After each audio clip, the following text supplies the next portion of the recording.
Ovarian cancer remains a highly lethal disease with varying clinical presentations, multiple histological subtypes, and a wide range of genetic aberrations. Serous ovarian carcinoma is the most common and aggressive subtype, and recent studies suggest that a significant number of these tumours arise from the fallopian tube rather than the ovary.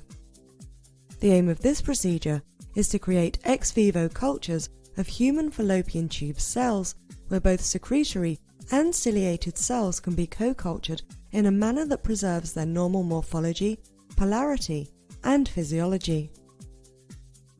This is accomplished by first collecting fresh human fallopian tube tissue samples and dissecting them into smaller pieces. Then, the epithelial cells are dissociated from the fallopian tube tissue stroma. Next, fallopian tube epithelial cells are isolated, and other cell types are removed from the culture. The final step is the seeding of fallopian tube epithelial cells onto collagen-coated filters and growth in co-culture. Ultimately, results can be obtained that show the presence of both fallopian tube secretory and ciliated cells in culture through immunofluorescence microscopy or immunohistochemistry.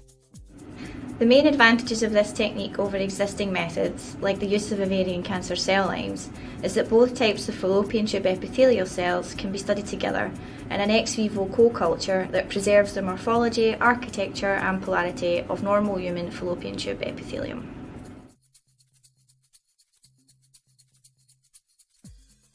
Before human fallopian tube epithelial cells can be cultured, it is necessary to prepare collagen-coated transwell filters.